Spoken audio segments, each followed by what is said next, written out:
Aleluia. É só clamar, igreja. É só abrir a boca. Que o Senhor lhe diz que eis que estou à porta e bato. Se você abrir o coração, eu cearei contigo e você comigo.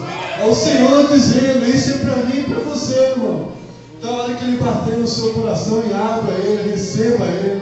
Faça uma festa do céu junto com Ele.